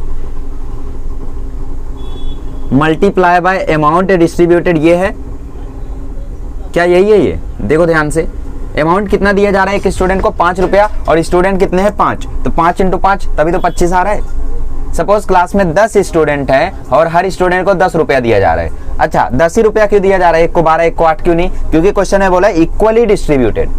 तो 10 स्टूडेंट को 10-10 रुपया अगर दिया जा रहा है, तो टोटल अमाउंट जो डिस्ट्रीब्यूट हो रहा है, जो टोटल अमाउंट डिस्ट्रीब्यूट हो रहा है, उसका फॉर्मूला क्या बन रहा है? उसका फॉर्मूला बन रहा है number of students multiply by amount given to 1 student. तो वही बात तो है यहाँ पे, नंबर ऑफ स्टूडेंट x और अमाउंट डिस्ट्रीब्यूटेड y। तो टोटल अमाउंट जो डिस्ट्रीब्यूट हुआ है वो कितना होगा? टोटल अमाउंट जो डिस्ट्रीब्यूट हुआ है, तो जो टोटल अमाउंट डिस्ट्रीब्यूट हुआ है वो होगा xy। हमारा 10 × 10 100 रुपया डिस्ट्रीब्यूट हुआ अगर 10 स्टूडेंट को 10-10 रुपया दिया जाए। कंसेप्ट को समझे? अब कंडीशन लगा दो और इक्वेशन आ जाएगा और फिर सॉल्व कर लेना। कंडीशन क्या है? पहली कंडीशन है कि हर एक को 2 रुपया कम मिलेगा अगर 10 स्टूडेंट ज्यादा होंगे। तो according to equation condition 1, according to first condition, each would get ₹2 less, 2 रुपया कम मिलेगा। तो अमाउंट कितना है? y। तो y में 2 रुपया कम मिलेगा अगर स्टूडेंट कितने ज्यादा होंगे? 10, तो x + 10 है ना, x 10 स्टूडेंट ज्यादा तो x + 10, तो कितना मिलेगा? मिलेगा xy। आंसर तो वही आएगा ना, अमाउंट डिस्ट्रीब्यूटेड xy रहेगा। सेकंड कंडीशन, इसको ओपन करोगे तो आप लोगों को xy कट जाएगा दोनों साइड से। देखो करके दिखा देता हूँ, yx + 10 - 2x + 10 = xy। जरा करो इसको, xy + 10y - 2x - 20 = xy। अब देखो xy कैंसिल हो गया, सो इक्वेशन बन गया 10y - 2x = 20, हो गया इक्वेशन 1। अब according to second given condition लगाओ। सेकंड कंडीशन, कंडीशन 2 क्या कहती है? कंडीशन 2 है भाई कि हर एक को 6 रुपया ज्यादा मिलेगा अगर 15 स्टूडेंट कम होंगे। मतलब 15 स्टूडेंट कम तो x - 15, 6 रुपया ज्यादा मतलब y + 6 = xy। अब इसको भी ओपन करोगे तो कुछ ना कुछ कैंसिल होगे, दूसरा इक्वेशन आएगा, सॉल्व कर लोगे, आंसर आ जाएगा। Question number 5, a 3-digit number is equal to 17 times the sum of its digit। क्या बोल दिया भाई, ये तो तूफान आ गया। ठीक है, तो यहाँ पे देखो 3 वेरिएबल्स का ये क्वेश्चन है और काफी ज्यादा इंपॉर्टेंट है बिकॉज ये एक बार बोर्ड एग्जाम में आ चुका है। ठीक है, तो ये क्वेश्चन को थोड़ा सा ध्यान देना। मैं यहाँ पे पहले बोर्ड रफ कर देता हूँ ताकि आपको बेटर तरीके से समझा पाऊँ। टेक्स्ट बुक में जो मेथड दिया वो बहुत ही हार्ड है। ठीक है, बहुत ही हार्ड है। क्यों? क्योंकि इसमें 2 ही वेरिएबल का यूज किया गया और लॉजिक बहुत डेंजर है। तो हम लोग 3 वेरिएबल का यूज करेंगे और फिर उस 3 वेरिएबल के इक्वेशन को 2 वेरिएबल के इक्वेशन में रिड्यूस करके इस फॉर्म में लाके सॉल्व करेंगे। ये थोड़ा सा हार्ड है, चलो करते हैं। चलिए ये क्वेश्चन देखते हैं। क्वेश्चन काफी ज्यादा इंपॉर्टेंट है आपके लिए बिकॉज ये बोर्ड एग्जाम में एक बार आ चुका है। 3 डिजिट नंबर की बात की गई है, टेक्स्ट बुक का मत देखो, बहुत ही ज्यादा हार्ड है वो। देखो मैं बताता हूँ सिंपल मेथड। आप क्या करो, आप मान लो कि 100th प्लेस का जो डिजिट है 100th प्लेस पे वो डिजिट है x, 10th प्लेस पे है y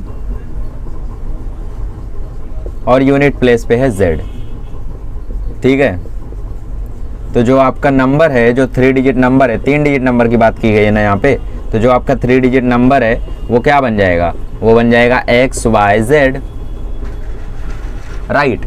तो टेक्निकली जो आपका 3 डिजिट नंबर होगा वो ऐसा होगा 100x plus 10y plus z। क्यों पता है, क्योंकि x कौन सी प्लेस पे है, 100th प्लेस पे है तो 100x, y 10th प्लेस पे तो 10y, z यूनिट प्लेस पे मतलब 1z। ये होगा आपका नंबर। ठीक है, अब देखो क्वेश्चन में क्या बोला है। क्वेश्चन में बोला है कि इफ द डिजिट पहले a 3 digit number is equal to 17 times the sum of its digit, मतलब जो ये 3 डिजिट नंबर है ये किसके इक्वल है, 100x plus 10y plus z is equal to 17 times the sum of its digit. इसके digit कौन कौन से है, XYZ, तो ये x plus y plus z इसके सम के 17 टाइम्स के इक्वल है। अब जरा इसको ओपन करो, so 100x plus 10y plus z is equal to 17x plus 17y plus 17z। ठीक है, अब इसको जरा सा इधर उधर करो, और कुछ दिया है नहीं, इसको इधर उधर करेंगे तो ये हो जाएगा 83x minus 7y minus 16z equal to 0। ये हो गया इक्वेशन 1। तो सेकंड कंडीशन क्या बोलती है, if the digits is reversed, मतलब XYZ बन जाए ZYX। अगर ये ZYX बना तो Z आ जाएगा 100th प्लेस पे, Y वहीं पे रहेगा, मिडल वन है, और ये X। ठीक है, then the new number is 198, is मतलब इक्वल 198, मोर मतलब plus, than the older one. Old number क्या था भाई, ओल्ड नंबर ये था, right. So 100x plus 10y plus z। अब इसको यहाँ लेकर आओ तो 100x यहाँ आएगा तो माइनस 99x, 100z में z माइनस होगा तो 99z equal to 198, 10y cancel हो गया, दिख रहा है यहाँ पे। ठीक है, तो 99 से डिवाइड कर दो तो minus x plus z equal to 2 आ जाएगा, तो z इक्वल टू आ जाएगा x प्लस 2। ये हो गया आपका इक्वेशन नंबर 2। अब इक्वेशन नंबर 3 फॉर्म करते हैं। इक्वेशन नंबर 3 क्या होगा, सम ऑफ एक्सट्रीम डिजिट मतलब x और z, तो इनका सम तो x प्लस z इज मतलब equal less than 1 by middle number. तो मिडल कौन है, y, लेस मतलब -1, लेस देन यूनिटी बोला है ना, यूनिटी, तो यूनिटी मतलब 1 होता है, तो लेस है उससे तो -1। तो यहाँ से मुझे बताओ z की वैल्यू क्या आएगी, z की वैल्यू आ गई x प्लस 2, z की वैल्यू x प्लस 2 डाल दो भाई, तो x plus 2 equal to -1 plus y। ठीक है, तो यहाँ से देखो वैल्यू मिल गई 2x minus y equal to -3। अब यहाँ से मुझे y की वैल्यू बताओ, y की वैल्यू आ जाएगी 2x प्लस 3। कैसे आई पता चला, 3 यहाँ आ गया, y वहाँ चला गया, तो y की वैल्यू आ गई 2x प्लस 3। हो गया इक्वेशन नंबर 3। अब क्या करो, इक्वेशन 3 को इक्वेशन 1 में डाल दो, पुट 3 इन 1। तो 3 को अगर 1 में डालोगे तो ये आ जाएगा 83x minus 7 into 2x plus 3, ये minus 16z is equals to 0। तो ये आ जाएगा 83x minus 14x minus 21 minus 16z equal to 0। Therefore ये आ जाएगा 83 में से 14 गया तो कितना बचेगा, 69x है ना, 79 69 obviously, minus 16z equal to 21। ये हो गया इक्वेशन नंबर 4। और यहाँ पे क्या है, यहाँ पे है minus x plus z equal to 2। यहाँ पे देखो minus x plus z equal to 2। अगर मैं यहाँ पे साइन चेंज करूँ तो ये क्या बन जाएगा, ये बन जाएगा x minus z equal to -2। तो यहाँ पे आ गया x minus z equal to -2। इस इक्वेशन को 16 से मल्टीप्लाई कर दो तो 16s minus 16z equal to -32। ये हो गया इक्वेशन नंबर 5। अब थर्ड और फोर्थ और 5 को सॉल्व कर लो तो 69x minus 16z equal to 21। ये इक्वेशन नंबर 4। अब इसको सॉल्व करोगे, सब्ट्रैक्टिंग करोगे तो ये कट जाएगा, ये आएगा -53x, ये आएगा -53, माइनस माइनस कैंसिल, तो x की वैल्यू आ गई 1। फाइनली पहली वैल्यू हमें मिल चुकी है, x की वैल्यू 1। अब जैसी x की वैल्यू मिली z की वैल्यू आ जाएगी। Therefore z equal to x plus 2 था तो z इक्वल टू 1 प्लस 2 हो जाएगा। देयरफॉर z इक्वल टू 3 हो जाएगा। अंडरस्टूड। अब z की वैल्यू मिल गई, x की वैल्यू मिल गई, डाल दो इसमें थर्ड में, y की वैल्यू मिल जाएगी। Therefore y equal to x की वैल्यू कितनी है 1, तो 2 इंटू 1 प्लस 3, तो x की वैल्यू आ जाएगी 2 प्लस 3। देयरफॉर y की वैल्यू आ जाएगी 5। ठीक, तो y की वैल्यू 5 है, x की वैल्यू 1 है, z की वैल्यू 3 है। तो 3 डिजिट नंबर हमारा क्या होगा, x की वैल्यू 1 है, y की वैल्यू 5 है, z की वैल्यू 3 है, तो हमारा 3 डिजिट नंबर होगा 153। लास्ट में ये स्टेटमेंट में लिखना है। क्या हार्ड था इसमें सॉल्व करना, कंडीशन तो हमने चुटकियों में बना ली थी यार। ये देखो कंडीशन हमने कितने अच्छे से बनाई, सॉल्व करना कला था यहाँ पे। बिकॉज 3 वेरिएबल के इक्वेशन को हमने रिड्यूस किया 2 वेरिएबल में। कैसे, यहाँ से y की वैल्यू हमने डाल दी फर्स्ट में, तो ये 2 वेरिएबल का बन गया। वो 2 वेरिएबल कौन से, x और z, समझे। ये राइट माना जाएगा। टेक्स्ट बुक वाले से मत करना, बहुत हार्ड दिया है उसमें, नहीं समझ पाओगे। ठीक है, बहुत हार्ड दिया उसमें, नहीं समझ पाओगे। तो ये मेथड समझो। देखो हमने क्या किया, हमने मान लिया कि यार 3 डिजिट नंबर में 100th प्लेस पे x है, 10th प्लेस पे y है, यूनिट प्लेस पे z है। तो 3 डिजिट नंबर हमारा बन गया xyz। अब 100th प्लेस पे तो 100x, 10th प्लेस पे तो 10y, यूनिट प्लेस पे तो 1z। ये ऐसा हुआ। अच्छा, कुछ लोग बोल रहे हैं कि यार ये 3 डिजिट नंबर आपने ये लिखा है और आपने इसमें पुट किया, ये इसमें करके देखो ना, इसमें करके देखोगे तो गलत आएगा। अच्छा, करके देखते हैं। तो बताओ मुझे x की वैल्यू क्या थी? x की वैल्यू थी 1, 100 इंटू 1। y की वैल्यू क्या थी? 5, तो 10 इंटू 5। z की वैल्यू क्या थी? 3, तो 1 इंटू 3। प्लस करो 100 प्लस 50 प्लस 3, कितना आएगा? समझे? तो इसको ऐसे ही लिखने का ये तरीका होता है। तो किसी भी 3 डिजिट नंबर को ऐसे ही हम लोग रिप्रेजेंट करते हैं। 100 प्लेस के साथ 100, 10th प्लेस का मतलब क्या है यार? उसके साथ 10 है ना, तो 100x plus 10y plus z। तो 100x plus 10y plus z equal to, इसमें कंडीशन 1 में बोला था 17 गुना है उसके डिजिट्स के सम के, तो x plus y plus z। Digits मतलब क्या? डिजिट्स मतलब 153। होल नंबर मतलब क्या? 100 into 1 plus 10 into 5 plus 1 into 3, ऐसा। तो ये हम लोगों ने ऐसा किया, इक्वेशन 1 बन गया। ठीक, अब इक्वेशन 1 हमारा जैसे ही बना, हमने दूसरी कंडीशन देखी। दूसरी कंडीशन में बोला था अगर इसको हम रिवर्स कर दे, उल्टा कर दे, मामला पलट दे, तो मामला हमने यहाँ पे पलटा, तो वो 198 ज्यादा था, मतलब 198 प्लस पुराने वाले से। ठीक है, तो ये ऐसा आ गया दूसरा इक्वेशन। अब तीसरा इक्वेशन सिंपली हमने निकाल दिया, extreme digit is less than 1 by middle digit. तो इस तरीके से हमने इक्वेशन 3 बना लिया।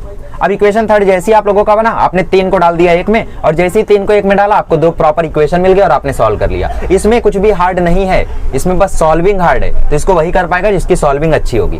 बाकी समझना तो बहुत आसान है यार। इक्वेशन हमने कितने आसानी से बनाया, सॉल्व करना मुश्किल गया होगा आपको, तो 1-2 बार कैलकुलेशन देख लो, खुद से करके देख लो, आ जाएगा। ठीक है, चलिए आगे बढ़ते हैं और अब हम लोग प्रॉब्लम सेट कर लेते हैं। प्रॉब्लम सेट में एक बहुत ही इंपॉर्टेंट कंसेप्ट है, बताता हूँ आपको। देखो चलिए वो बेसिक कॉन्सेप्ट हम लोग पूरा बेसिक से समझ लेते हैं कि आखिर वहां पे आंसर आया कैसे। ठीक है, मैंने तो आपको बता दिया था सीधा कि ऐसा है इसीलिए ऐसा हो गया है ना, बट उसको थोड़ा सा रिलेट करेंगे हम लोग। तो शुरू करते हैं। सबसे पहले मैं कुछ लाइंस खींचना भूल गया हूँ, तो पहले मैं कुछ लाइंस ड्रॉ कर लेता हूँ, फर्स्ट, सेकंड, थर्ड। ठीक है, तो क्या होता है यहाँ पे हम लोग रेशियो निकालते हैं। A1/A2 मतलब पहली इक्वेशन का A और दूसरी इक्वेशन का A, उनका रेशियो, B का रेशियो, C का रेशियो। रेशियो निकालने के बाद देखते हैं क्या होता है। A1 क्या है? 1 और A2 क्या है? 3, तो ये हो गया 1/3। B1 क्या है? -2, B2 क्या है? 4, तो ये -2/4 हुआ, तो कट के आ जाएगा -1/2। 0/20 है, तो ये तो 0 होने वाला है। ठीक है, बट फिर भी लिख दो 0/-20। कंपेयर करोगे तो देखोगे कोई किसी के इक्वल नहीं है, कोई भी किसी के इक्वल नहीं है ना। तो A1/A2 जो है वो B1/B2 के इक्वल नहीं है। तो जब भी A1/A2 B1/B2 के इक्वल नहीं होगा तो लाइन इंटरसेक्ट होगी ग्राफ पे। ये इक्वेशन आप अगर ग्राफ पे प्लॉट करते हो, यकीन नहीं हो रहा है तो प्लॉट कर देना, एक जगह पे इंटरसेक्ट होगी। ठीक है, इंटरसेक्ट। कंक्लूजन क्या आएगा? अगर ऐसा हुआ तो कैसा हो जाएगा? कंक्लूजन हो जाएगा कि इसका यूनिक सॉल्यूशन होगा, कॉमन सॉल्यूशन होगा। ठीक है, ओनली वन कॉमन सॉल्यूशन। अब मैं आपके लिए वो क्वेश्चन लेकर आता हूं। ओके, फटाक से वो क्वेश्चन को हम लोग इससे रिलेट कर लेते हैं। 2 मिनट बस, ये 2 मिनट में आपका बता दिया जाए। ये 2 मिनट आपके 2 मार्क्स बचा सकता है, फिर उसके बाद चालू करेंगे। तो आपको देखो क्वेश्चन में क्या बोला था कि AN जो है वो BM के इक्वल नहीं है ना, मतलब ये जो है वो इसके इक्वल नहीं है, ये इसके इक्वल नहीं, मतलब रेशियो भी इक्वल नहीं होगा, इसीलिए उसका सिर्फ यूनिक कॉमन सॉल्यूशन होगा। ठीक है, अब नेक्स्ट वाले में देखो, यहाँ है 2/4। A1/A2 क्या होगा? 2/4, तो ये हो गया 2/4, वैल्यू विल बी 1/2। यहाँ पे 3/6 को काटोगे तो आएगा 1/2। ठीक है, फिर 9/18, माइनस तो कट ही जाएगा, ये भी आएगा 1/2। अब देखो तीनों जगह पे आ रहा है 1/2, तीनों जगह पे आ रहा है 1/2। A1/A2 is equal to B1/B2 is equal to C1/C2। जब भी ऐसा होगा, जब भी A1/A2 B1/B2 C1/C2 इक्वल होंगे एक दूसरे के, एक तीसरे के, है ना, 3 लोग है, तो यहाँ पे ये लाइन कोइंसिडेंट होगी। कोइंसिडेंट मतलब यकीन नहीं होता है तो इसको ग्राफ पे बनाकर देख लेना, और जब ग्राफ पर बनाओगे तो वो होगा जो मैं बोलने वाला हूँ। क्या होगा? आप जब ग्राफ पे बनाओगे तो देखो लाइन ऐसी जाएगी, समझ लो पहली लाइन ऐसी जा रही है तो दूसरी लाइन भी ऐसी ही जाएगी। पहली लाइन ऐसी जा रही है तो दूसरी लाइन भी इसी के ऊपर से जाएगी। कोइंसिडेंट मतलब एक लाइन ऐसा, तो इसी के ऊपर से दूसरी लाइन गई, तो कोइंसिडेंट। ठीक है, लाइन क्या होगी? कोइंसिडेंट होगी। तो अगर देखो कोइंसिडेंट है तो ये देखो हर जगह इंटरसेक्ट है, यहाँ भी इंटरसेक्ट है, यहाँ भी इंटरसेक्ट है, यहाँ भी इंटरसेक्ट, यहाँ भी, कहीं का भी सॉल्यूशन उठा सकते हो, कहीं का भी आंसर उठा सकते हो, तो इनफाइनाइट सॉल्यूशंस होंगे। क्या होंगे यहाँ पे, इनफाइनाइट सॉल्यूशंस। बहुत इंपॉर्टेंट टेबल बता रहा हूं मैं आपके लिए, आपकी बुक में दिया नहीं है ये मैंने एनसीईआरटी से लेके आया आपके लिए। मैंने पूरी की पूरी एनसीईआरटी रीड की, linear equation in two variable की, साथ ही में आरडी शर्मा को भी मैंने रिफर किया और फिर निचोड़ के ये वीडियो बना रहा हूँ। ठीक है, अब देखो यकीन नहीं होते तो इसको बना के देखना। अच्छा इसको सॉल्व करो। 2x plus 3y is equal to 9 और 4x plus 6y is equal to 18। अब यहाँ पे या तो मैं y को 6 बना दूं या तो x को 4 बना दूं। अच्छा 4 बनाऊंगा तो क्या होगा, देखो ये हो जाएगा 4x plus 6y is equal to 18। लो दोनों इक्वेशन तो सेम टू सेम हो गए। अब यहाँ सब्ट्रैक्टिंग करोगे तो सब कट जाएगा, एडिंग करोगे तो आंसर ही नहीं आएगा। ठीक है, तो ये कौन सा, मतलब यहाँ पे आप कुछ भी पुट करो आंसर आने वाला है, कई सारे सॉल्यूशंस होंगे। ठीक है, यहाँ पे आपके कई सारे सॉल्यूशन होंगे, तो इनफाइनाइटली मेनी सॉल्यूशन। अब नेक्स्ट वाला देख लेते हैं। यहाँ पे देखो a1/a2, a आपका 1 है और a2 आपका 2 है, तो 1/2, 2/4, 2/4 म्हणजे 1/2, 4/12 ये हो जाएगा 1/3। तो यहाँ पे c1/c2 के इक्वल नहीं है, बट ये दोनों इक्वल है, मतलब a1/a2 जो है वो b1/b2 के इक्वल है। ठीक है, तो जब भी ऐसा रहेगा तो ग्राफ पे प्लॉट कर लेना, यकीन नहीं हो रहा है तो ग्राफ पे प्लॉट कर लेना, लाइन होगी पैरेलल, लाइन होगी पैरेलल। ठीक है, और अगर लाइन पैरेलल हुई तो सॉल्यूशन नहीं होगा। क्यों नहीं होगा, क्यों नहीं होगा, सॉल्व करके देख लो, आंसर आ जाए तो मान जाऊंगा। देखो x plus 2y is equal to 4 है, 2x plus 4y is equal to 12 है। इसको y को 4 बनाना है तो 2 से मल्टीप्लाई कर दो, तो ये हो जाएगा 2x plus 4y is equal to 8। ये तो कट गया, तो आंसर क्या आया, क्या आया आंसर, कुछ तो नहीं आया, तो यहाँ पे आएगा नो सॉल्यूशन। यहाँ पे देखो आपको ऑप्शन में भी दिया है only 2 solution, no solution, common solution, infinite number. Infinite ऐसे पे, नो सॉल्यूशन ऐसे पे जब लाइन पैरेलल होगी तब, और यूनिक सॉल्यूशन ऐसे पे। ठीक है, ये क्वेश्चंस का ध्यान रखना, आपको आ सकती है ये क्वेश्चंस फॉर 1 मार्क्स एमसीक्यू में, इधर नीचे जो आपका ऑब्जेक्टिव रहता है उसमें भी आ सकता है। ठीक है, तो ये क्वेश्चंस को देखो ऐसे ही करते, आप चाहो तो इसको प्लॉट करना एक बार करके देखना, वो पैरेलल जाएगी। ठीक है, मतलब एक ऐसी जा रही है तो एक ऐसी जाएगी। ग्राफ पे देखो, ये ग्राफ है ना, सपोज आपकी एक लाइन ऐसी जा रही है तो दूसरी लाइन ऐसी जाएगी, ये कहीं इंटरसेक्ट ही नहीं होगी। तो जब इंटरसेक्शन ही नहीं होगा तो आंसर क्या खाक मिलेगा, आंसर नहीं मिलने वाला है। ठीक है, तो इसको कर लो। और चलिए तो क्वेश्चन नंबर 1 देखते हैं। प्रॉब्लम सेट में 6 क्वेश्चन है, 5वां 6वां इंपॉर्टेंट है, देख लेते हैं कैसे करना है। पहले क्वेश्चन में बोलता है 2 डिजिट नंबर है, 2 डिजिट नंबर है तो मान लेते हैं भाई 10th प्लेस पे है x और यूनिट प्लेस पे है y, ऐसा हमने मान लिया। ठीक है, तो ये नंबर हमारा क्या होगा, हमारा नंबर होगा 10x plus Y, 10x plus Y, या तो इसको हम लोग लिख सकते हैं xy, अगर मल्टीप्लाई में लिखे तो xy, और अगर एडिशन करके लिखे तो 10x प्लस वाई। राइट, अब देखो क्वेश्चन में बोलता है कि a 2 digit number and the number with interchanged is add up to 143। ठीक है, कंडीशन क्या बोलती है, कंडीशन बोलती है कि जो ये नंबर है और इसको इंटरचेंज करके जो नंबर आया, मतलब y को x बना के x को y बना के, मतलब 10y प्लस x ऐसा बना के 10y प्लस x, अगर इन दोनों को हम जोड़ें तो इसका सम आ रहा है 143। तो इसका इक्वेशन बन गया 11x plus 11y equal to 143। ये देखो 11 से डिवाइड हो रहा है, मार दो 11 से डिवाइड, तो ये आ गया x plus y equal to 13। ये हो गया इक्वेशन नंबर 1। अगली कंडीशन बोलती है unit place is 3 more than the digit in 10th place, मतलब जो डिजिट यूनिट प्लेस पे है कौन, y है क्या, हमने 10th प्लेस पे x ले लिया, इन्होंने y को लिया है, तो कोई दिक्कत नहीं है, आंसर करेक्ट आएगा। देखो यूनिट प्लेस इज मतलब इक्वल, 3 मोर मतलब 3 plus than the digit in 10th place, 10th place पे कौन है x, तो हमारा कंडीशन बना y minus x equal to 3, sign change कर दो तो x minus y equal to -3। ये दोनों इक्वेशन को सॉल्व कर लो, आपका आंसर आ जाएगा। x की वैल्यू 5 आएगी, गलत तो x की वैल्यू आ जाएगी 5, मतलब यूनिट 10th प्लेस पे कौन है 5, और x की वैल्यू 5 इसमें पुट कर दो तो y की वैल्यू आ जाएगी 8, मतलब यूनिट प्लेस पे कौन है 8, तो आपका जो नंबर होगा वो 10 × 5 मतलब 50 प्लस 8, मतलब ये नंबर होगा आपका 58। अब मैंने अलग कर दिया, टेक्स्ट बुक में यहाँ पे क्या किया, 10th प्लेस पे y को रखा है, यूनिट प्लेस पे x को रखा है, फिर भी आंसर करेक्ट आएगा। आगे बढ़ते, कांता भाई बॉट 1.5 kg टी, ठीक 1.5 किलो चाय लेकर आई। सो 1.5 किलो को मैं ऐसा लिख सकता हूँ ना 1.5x, ये 1/2 का मतलब ही वही होता है 1.5। अब इसको सॉल्व कैसे करते हैं, 2 को 1 से मल्टीप्लाई करते फिर इस 1 में जोड़ते हैं तो 3/2 आता है, ये 2 1 2 प्लस 1 3 और नीचे 2, तो 3/2 का मतलब 1.5 5 किलो शुगर। ठीक है, तो हम लोग मान लेते कि यार जो कॉस्ट प्राइस है 1 किलो चाय का वो है x रुपीज़, 1 किलो चाय का जो कॉस्ट प्राइस है वो है x रुपीज़, और जो 1 किलो शुगर का कॉस्ट है वो है y रुपीज़। ठीक है, तो हमारा कंडीशन क्या बनेगा, पहला वाला 1.5 किलो चाय मतलब 1.5x प्लस 5 किलो शुगर। इन्होंने बोला है 50 रुपया उन्होंने रिक्शा वाले को दिया और टोटल खर्चा हुआ 700 का, टोटल खर्चा 700 का, जिसमें से 50 रुपया रिक्शा वाले का था। तो इसमें कितना गया होगा, इसमें 650 गया होगा। ठीक है, तो पहला इक्वेशन बना 1.5 kilo 1.5x plus 5y 1.5x plus 5y equal to 650। फिर दूसरा बोलता है कि उनको लगा कि ऑनलाइन खरीदना ज़्यादा बेटर है, तो अब की बार उन्होंने 2 किलो चाय मंगाया और 7 किलो शुगर मंगाया और अब की बार उनको सिर्फ लगा 880। ठीक है, अब की बार रिक्शा का खर्चा भी नहीं हुआ।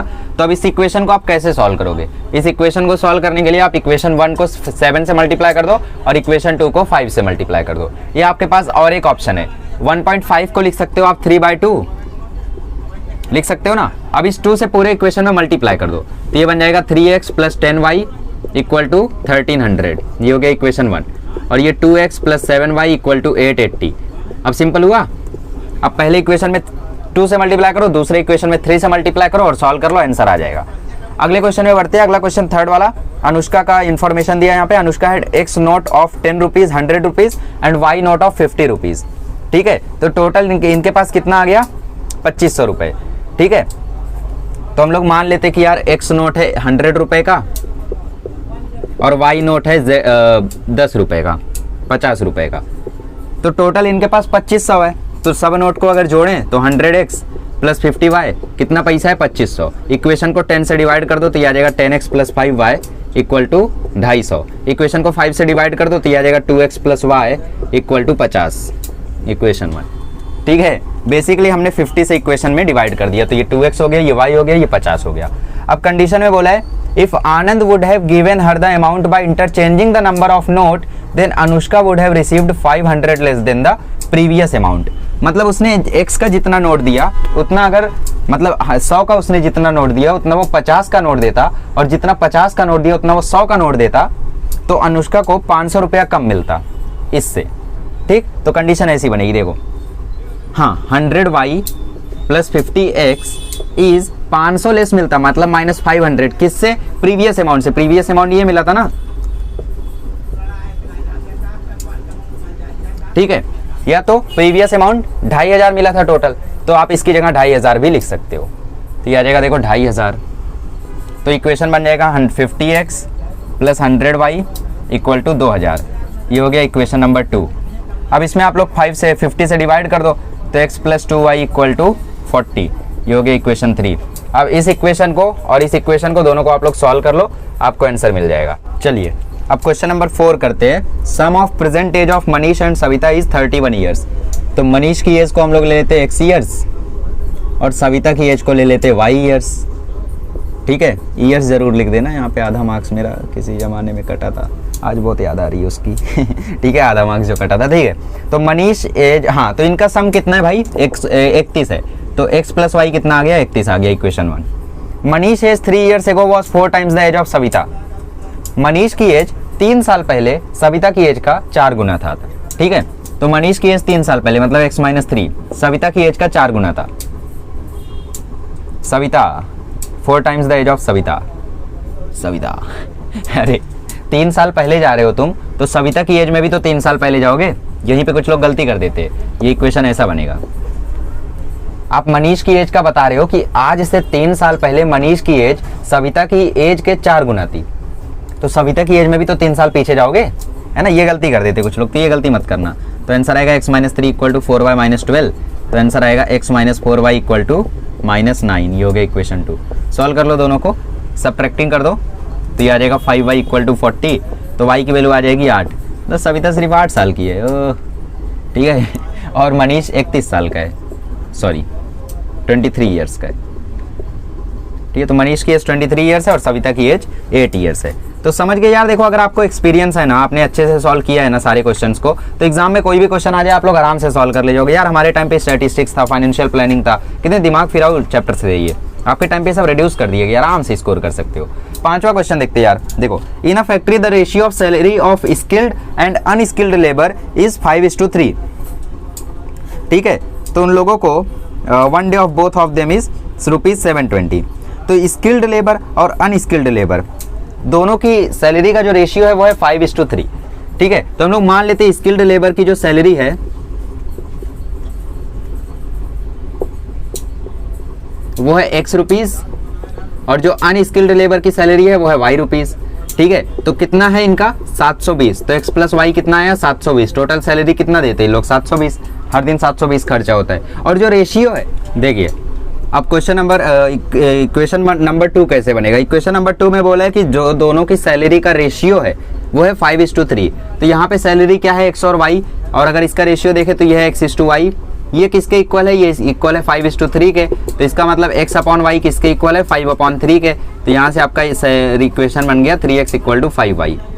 ठीक है, तो अब क्या करो इस इक्वेशन को मल्टीप्लाई कर दो 3 से, तो ये हो गया 3X + 3Y = 720। तो इस 3X की जगह रख दो 5Y, देयरफॉर ये हो जाएगा 5Y + 3Y = 720, देयरफॉर 8Y = 720। 8 से डिवाइड कर दो तो Y की वैल्यू आ जाएगी 90। मतलब 90 रुपये सैलरी मिलती है अनस्किल्ड लेबर को, और 90 रुपये यहाँ से माइनस कर दो। ठीक है, 90 रुपये यहाँ से माइनस कर दो तो X की वैल्यू आ जाएगी 630। मतलब स्किल्ड वालों को यार 630 रुपया मिलता है और अनस्किल्ड वालों को 90 रुपया मिलता है। कुछ ज़्यादा डिफरेंस नहीं आ गया, ज़्यादा आ गया। ठीक है, तो देखो यहाँ पे कुछ झोल हुआ है। हाँ, ये आपने मल्टीप्लाई नहीं किया इसीलिए झोल हुआ। देखो ऐसी गलतियाँ मत करना आप लोग, मैंने कर दी। 3 से जब आपने इसमें मल्टीप्लाई किया तो इसको भी करना है 2160, तो ये भी 2160, तो ये भी 2160। तो इसको जरा डिवाइड करो तो ये आ जाएगा 2567। हाँ, अब सही आया। तो अनस्किल्ड वालों को मिलता है 270 रुपया, और 270 रुपया इसमें रख के माइनस करवा दो तो X की वैल्यू आ जाएगी 500 450। ठीक है, तो स्किल्ड वालों को मिलता है 450 रुपया। तो आप भी स्किल्ड वाले बनो, अनस्किल्ड मत बनो, लेबर नहीं बनना है वैसे। ठीक है, चलिए आगे बढ़ते हैं। छठा क्वेश्चन आखिरी वाला करते हैं। ये समझ में आया क्या था, सैलरी का टोटल कितना मिलता था 720। हमने माना X मिलता है स्किल्ड वालों को और Y मिलता है अनस्किल्ड वालों को, तो दोनों का टोटल कितना मिला 720। अब दोनों का रेशियो कितना दिया था X:Y, मतलब हमें तो 5:3 दिया था टेक्स्ट बुक में, और हमने माना X:Y, मतलब X:Y 5:3 के इक्वल है, तो X अपॉन Y 5/3 के इक्वल है, तो ये इसके इक्वल मिल गया इक्वेशन 2। ठीक, तो आपने क्या किया, इसमें 3 से मल्टीप्लाई कर दिया, फिर 3X की जगह 5Y रख दिया और सॉल्व कर दिया, आ गया आंसर।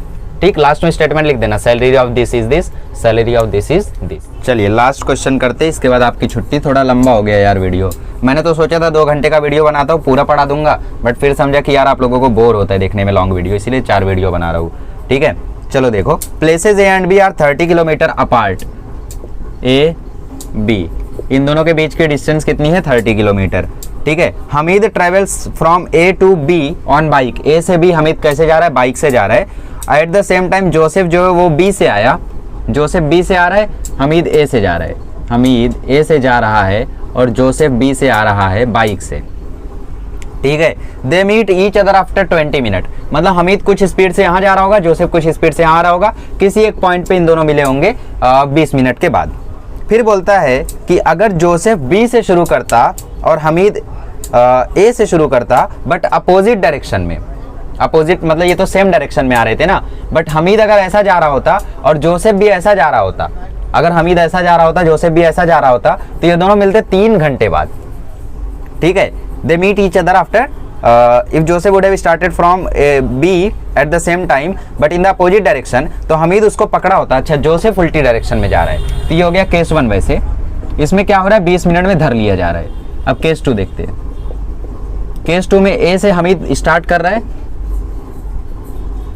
ठीक है, और जोसेफ जो है वो B से आगे ही जा रहा है, जोसेफ। ठीक, उल्टी डायरेक्शन है, तो अब की बार जोसेफ कुछ स्पीड से जा रहा होगा, हमीद कुछ स्पीड से जा रहा होगा, ऑब्वियसली हमीद की स्पीड ज्यादा होगी, तो 3 घंटे बाद हमीद जो है वो जोसेफ को पकड़ लेता है, 3 घंटे बाद। ठीक है, तो आपको पता करना है स्पीड क्या है हमीद और जोसेफ की, तो जो पता करना है उसको अज्यूम कर लो। तो हमीद की स्पीड मान लेते हैं यार x किलोमीटर पर आवर। ठीक है, और जोसेफ की स्पीड को मान लेते हैं y किलोमीटर पर आवर। तो टाइम कितना लगा पहली बार में, पहली बार में टाइम लगा 20 मिनट, 20 को 60 से डिवाइड करो, घंटे में करना है हमें, तो 1/3 आवर लगा। ठीक है, तो स्पीड क्या होती है, डिस्टेंस अपॉन टाइम। स्पीड क्या होती है, distance upon time, distance upon time. ठीक है, तो स्पीड कितनी है x, तो डिस्टेंस क्या होगा, डिस्टेंस क्या होगा, डिस्टेंस होगा speed into time, speed into time st। ठीक है, तो डिस्टेंस क्या आ जाएगा, s कितना है, देखो स्पीड कितना है x और टाइम लग रहा है 1/3r। ठीक है, तो डिस्टेंस तो हमें पता नहीं वैसे, हाँ पता है हमें, दोनों कितना दूर है, 30 किलोमीटर दूर है। तो मतलब इसकी डिस्टेंस और इसकी डिस्टेंस अगर हम जोड़े तो कितना आएगा, 30 किलोमीटर आएगा। कैसे 30 किलोमीटर आएगा, क्योंकि भाई दोनों ने शुरू तो यहाँ A से किया, इसने B से किया है, बट दोनों मिल जहाँ पे रहे हैं वहाँ पे इसने कुछ डिस्टेंस ट्रेवल किया, इसने कुछ डिस्टेंस ट्रेवल किया, बट दोनों ने मिला के कितना ट्रेवल किया होगा, 30 किलोमीटर ही ट्रेवल किया होगा। ठीक है, तो x/3 प्लस y/3 कितना आना चाहिए, 30 आना चाहिए। x/3 प्लस y/3 कितना आना चाहिए, 30 आना चाहिए। 3 से मल्टीप्लाई कर दो तो x प्लस वाई कितना आ गया, 90 आ गया। समझा मैंने क्या बोला। हमीद ने A से शुरू किया, वो यहाँ तक आया, मान लेते यहाँ तक आने में उसने 21 किलोमीटर कवर किया। जोसेफ यहाँ से शुरू किया, यहाँ आया, मान लेते इसने 9 किलोमीटर ट्रेवल किया। तो अगर दोनों मिल रहे हैं तो ऑब्वियसली दोनों मिला के कितना ट्रेवल किए होंगे, 30 किलोमीटर ना, क्योंकि जगह कितनी दूर है, 30 किलोमीटर दूर है, तो दोनों का मिला के कितना रहेगा, 30 किलोमीटर ही रहेगा। और डिस्टेंस क्या होता है, स्पीड अपॉन टाइम। तो हमीद का स्पीड x है, टाइम लग रहा है टाइम लग रहा है 1/3r, तो x इंटू 1/3 है ना, ये देखो हमने निकाला है। फिर जोसेफ का भी सेम, तो ये आ गया x plus y equal to 90। फिर अगली कंडीशन में बोला ये अगर उल्टी डायरेक्शन में जाने लगे, उल्टी डायरेक्शन में, तब क्या होगा, तब 3 घंटा लग रहा है। तो अब की बार डिस्टेंस क्या आएगी, डिस्टेंस आएगी स्पीड x है और टाइम लग रहा है 3 घंटा, मतलब अब की बार 3x। और अब की बार जोसेफ उल्टी डायरेक्शन में जा रहा है, हमीद उसका पीछा कर रहा है, तो दोनों के डिस्टेंस के बीच का गैप कितना होगा, 30 किलोमीटर। शुरू में जब हमीद ने यहाँ से स्टार्ट किया, जोसेफ ने वहां से स्टार्ट किया, तो दोनों के बीच का गैप कितना था, 30 किलोमीटर है ना। मतलब 3x माइनस 3y कितना आना चाहिए, 30 आना चाहिए। इसको 3 से डिवाइड कर दो तो x माइनस वाई आ गया 10 और x प्लस वाई दिया है 90। काट दो, काटोगे तो आ जाएगा 2x इक्वल टू 100, तो x की वैल्यू आ जाएगी 50। मतलब हमीद की स्पीड कितनी थी, 50 किलोमीटर पर आवर, और अगर हमीद की स्पीड इतनी है तो जोसेफ की स्पीड होगी 40 किलोमीटर पर आवर। मेरी बात समझे। दूसरे केस में जोसेफ उधर जा रहा था, हमीद इधर से जा रहा था, तो दोनों के बीच का गैप कितना था, 30 किलोमीटर। तो अगर हमीद का डिस्टेंस जोसेफ की डिस्टेंस से माइनस करे, जोसेफ की डिस्टेंस हमीद की डिस्टेंस से माइनस करे, 30 किलोमीटर आएगा, है ना। तो डिस्टेंस क्या होता है, स्पीड इंटू टाइम। अब की बार इसकी स्पीड x थी और अब की बार टाइम लग रहा था 3 घंटा, तो x इंटू 3, तो 3x माइनस 3 30 ऐसे आया। तो इसको हमने सॉल्व किया, ये आ गया हमारा आंसर। इंपॉर्टेंट देखो, इसमें आपका कांताबाई वाला है, sum of percentage of Savita and Manish है, छठा वाला कम चांस है, इतना ज़्यादा हार्ड नहीं आता है। ये 3 इक्वेशन वाला 2015-16 में आया था, ठीक है, और तीन वेरिएबल वाला, ठीक है। Down stream up stream important होता है, बट इस टाइप का सॉल्यूशन रिड्यूस्ड हो गया तो मे बी ये ना आए, ठीक है। बाकी एक्टिविटी वाले क्वेश्चंस आ सकते हैं, तो ये सारे क्वेश्चंस कर लो। आज मैंने आपको सॉल्व एग्जांपल, प्रॉब्लम सेट के इंपॉर्टेंट वन, कुछ आईएमपी कंसेप्ट, सब कुछ आप लोगों को बता दिए ताकि आपका कुछ भी छूटे ना। अगले लेक्चर में हम लोग करेंगे क्वाड्रेटिक इक्वेशन, ठीक है। चलिए, थैंक यू सो मच।